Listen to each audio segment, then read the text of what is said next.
Hello class 11th के बच्चों, कैसे हो आप लोग? बहुत अच्छे। तो आज हम क्लास 11th केमिस्ट्री का एक चैप्टर शुरू कर रहा हूँ, स्ट्रक्चर ऑफ एटम। बहुत इंटरेस्ट से पढ़ाऊंगा और बहुत इंटरेस्ट से आप भी पढ़ेंगे, ऐसा उम्मीद करते हैं। तो भाई स्ट्रक्चर ऑफ एटम यानी परमाणु का संरचना, ठीक है, इसके बारे में हम लोग बहुत अच्छे से अभी देखने वाले हैं। तो अभी जो मैं पढ़ाऊंगा वो एकदम कहानी के फॉर्मेट में पढ़ाऊंगा। जैसे नहीं कहानी सुनने में सबको मज़ा आता है, उसी तरह से कहानी बोलकर मैं समझाऊंगा।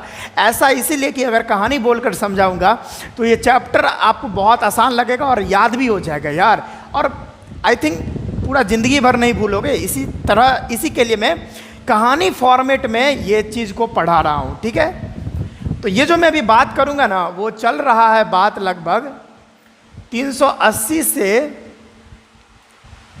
400 BC की बात अभी मैं करूंगा, यानी इस समय की बात है। जो भी मैं बात करूंगा वो 380 से 400 BC पहले की बात है, बहुत पहले की बात है। एक इंडियन फिलोसफर थे, ठीक है, वो उनका नाम था महर्षि कणाद। कणाद नाम था उनका। क्या नाम था भाई? कणाद नाम था,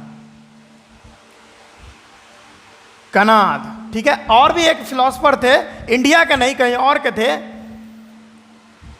उनका नाम था डेमोक्रिटस। डेमोक्रिटस। भाई इन दोनों ने क्या बोले थे एटम के बारे में? एटम के बारे में पहले ही बार बोलने वाले इंडिया के कणाद और एक हमारे डेमोक्रिटस साहब भी थे। दोनों ने परमाणु के बारे में एक ही बात बताए थे, एटम के बारे में एक ही बात बताई थी। भाई क्या बताए थे तो मैं भी लिख के बता रहा हूँ। पहले मैं, ठीक है, पहले बोल ही देता हूँ। इन्होंने बोला था कि कोई भी चीज़ को, मैटर नहीं बोले थे, कोई भी चीज़ को लो आप और उसको तोड़ना शुरू करो, तोड़ते रहो तोड़ते रहो तोड़ते रहो। एक पॉइंट ऐसा आएगा, एक बिंदु ऐसा आएगा जहाँ से उस पार्टिकल को आप फर्दर डिवाइड नहीं कर सकते। ये इन दोनों का यही कहना था और उसी को उन्होंने एटम बोल दिया। आइए बताता हूँ मैं। If we will cut or break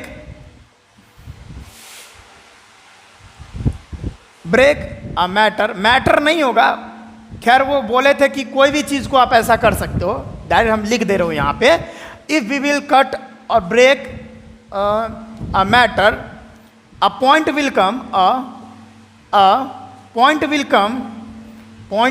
come where you cannot further divide it.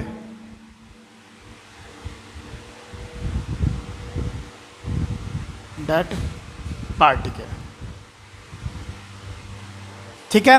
यानी इफ वी विल कट और ब्रेक अ मैटर, कोई भी मैटर को लेते हैं, ऐसा नहीं बोले थे वो। ये जो दोनों थे कणाद जी और डेमोक्रिटस, ये दोनों एक ही बात बोले थे कि मैटर को नहीं, यानी कोई भी चीज़ बोल दिए थे कि कोई भी चीज़ को आप तोड़ना शुरू करो, तोड़ते तोड़ते आप एक ऐसे समय पर आ जाओगे, यानी एक ऐसे पॉइंट पे आ जाओगे कि उस पार्टिकल को फर्दर डिवाइड नहीं कर सकते आप, ठीक है। आज के समय में ये बात गलत हो गई है, ठीक है।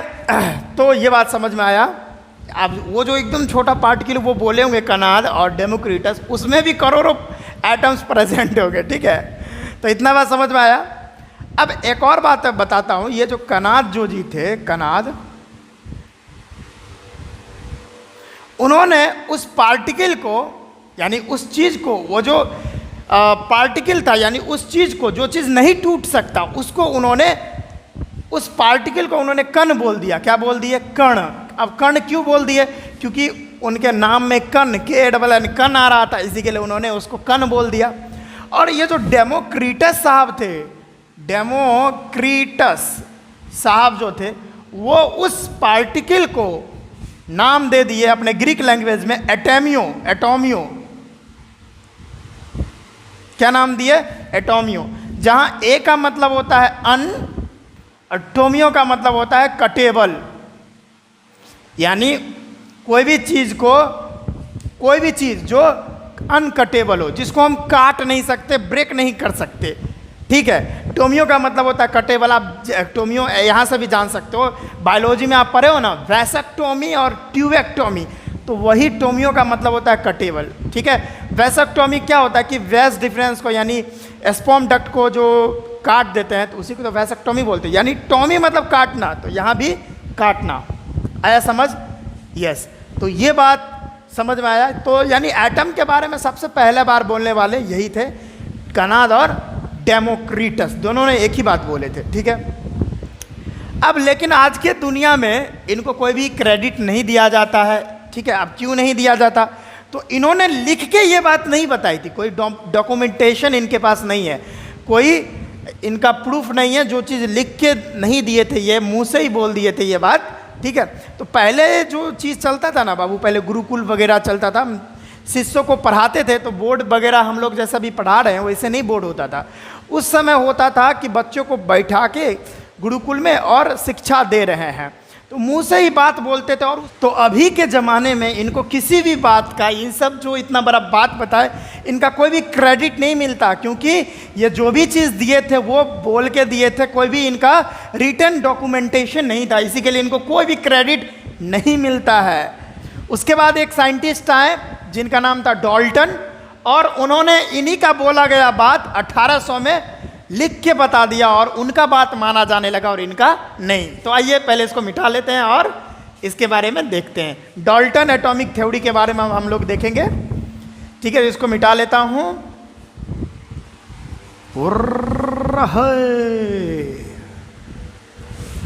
अभी तो 11th को पढ़ाना स्टार्ट ही किया हूं, टेंशन नहीं लीजिएगा, प्रत्येक दिन वीडियो अपलोड होगी और बहुत अच्छे फॉर्मेट में होगी, कोई भी प्रॉब्लम यहाँ से आपको नहीं आने वाली।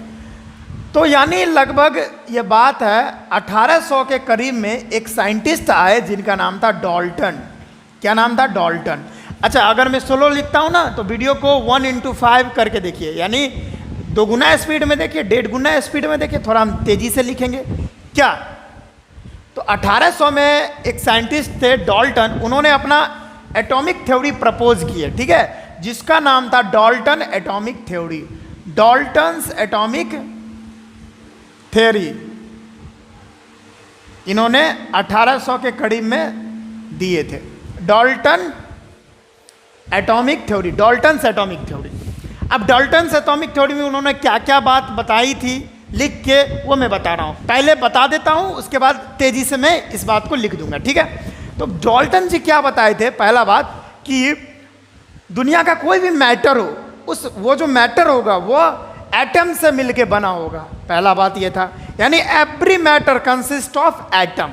दूसरा बात क्या था हमारा डॉल्टन साहब का? ठीक है। भले ये सब चीज़ कॉपी करके दिए थे, लेकिन दिए तो थे लिख कर, पहले बार लिख के इन्होंने ही दिया, इसी के लिए नाम इन्हीं का चलता है। ठीक है। दूसरी बात इन्होंने एटम के बारे में बताई थी कि एटम को न तो क्रिएट कर सकते हैं, न ही डिस्ट्रॉय कर सकते। एटम को न तो उत्पन्न किया जा सकता है, न ही नष्ट किया जा सकता है। Atom can neither be created nor be destroyed. बात सही बोले उन्होंने। क्यों?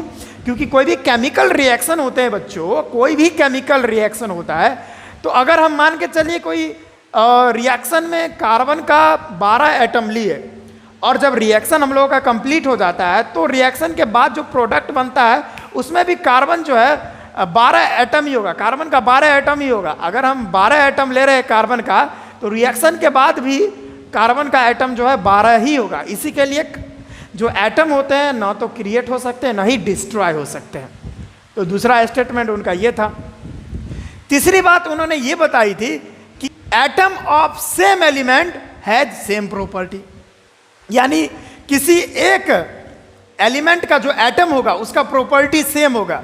ये बात तो उनके हिसाब से सही थी उस समय, लेकिन ये बात अब के टाइम में गलत हो चुकी है। ठीक है। अब जैसे उन्होंने एक और बात बताई थी कि atom of different element have different property. उनके हिसाब से बात सही थी, atom of different element have different property, लेकिन इस समय भी ये बात गलत हो गई है। अगली बात डॉल्टन साहब ने अपने थ्योरी में ये बताए थे कि डिफरेंट एलिमेंट्स के एटम्स भी कंबाइन कर सकते हैं। समझिएगा, डिफरेंट एलिमेंट्स के भी एटम कंबाइन कर सकते हैं, लेकिन सिंपल रेशियो में। ठीक है। सिंपल रेशियो में उनका जो रेशियो होगा दो एलिमेंट्स का, वो सिंपल होगा तभी यहाँ पे वो दोनों कंबाइन कर सकते हैं अलग अलग एलिमेंट्स के एटम्स। तो ये सारा डाल्टन का एटॉमिक थ्योरी था। तो इन्हीं बातों को मैं फटाफट इंटू 2 स्पीड में लिख दे रहा हूँ यहाँ पे, ठीक है।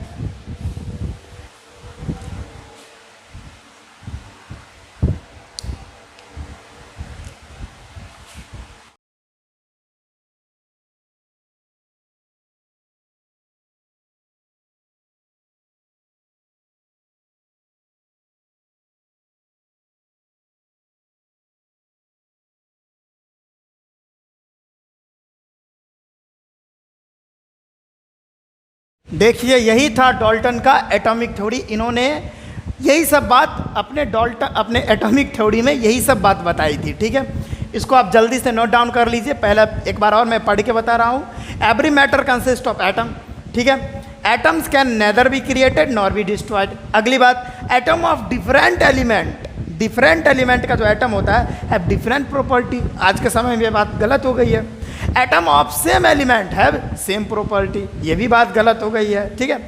Atom of different elements can combine each other, मतलब डिफरेंट एलिमेंट्स के एटम्स जो है कंबाइन कर सकते हैं लेकिन सिंपल रेशियो में, ठीक है। तो यही था डाल्टन का एटॉमिक थ्योरी। तो आज के इस वीडियो में बस इतना ही, ठीक है। नेक्स्ट वीडियो में हम लोग देखेंगे कि भाई ये जो चैप्टर है, क्या ये डाल्टन के एटॉमिक थ्योरी जो दे दी है बस इसी के वजह से पढ़ना है, क्या इसी में हम लोग डिटेल से जाएंगे कि क्या हुआ था, कुछ मतलब क्या हुआ आखिरकार जो हमको ये चैप्टर पढ़ना पड़ा। क्या डाल्टन इतना बात पढ़ा के चल गए, क्या इतना ही में डाल्टन इतना में ही जो है स्ट्रक्चर ऑफ एटम खत्म हो गया? ना बाबा ना, यहाँ पर बहुत सारी बातें हुई थी, ठीक है। बहुत सारा कहानी है, ठीक है। तो कहानी फॉर्मेट में हम इस बातों को पढ़ाएंगे, ठीक है। एक कहानी कहेंगे, ठीक है। नेक्स्ट वीडियो में एक कहानी कहेंगे, ठीक है। तो यही था डाल्टन का एटॉमिक थ्योरी। आज के वीडियो में बस इतना ही रखते हैं। अगले वीडियो में हम लोग एक कहानी सुनेंगे, ठीक है। मैं बोलूँगा, आप लोग सुनिएगा। बहुत ही गजब का कहानी, और कहानी के फॉर्मेट में ही मैं पूरा चैप्टर पढ़ाने वाला हूँ, ठीक है। तो इलेक्ट्रॉन की डिस्कवरी कैसे हो गई भाई, वो सारे चीज़ों के बारे में हम लोग नेक्स्ट वीडियो में देखें, यानी अगले वीडियो में।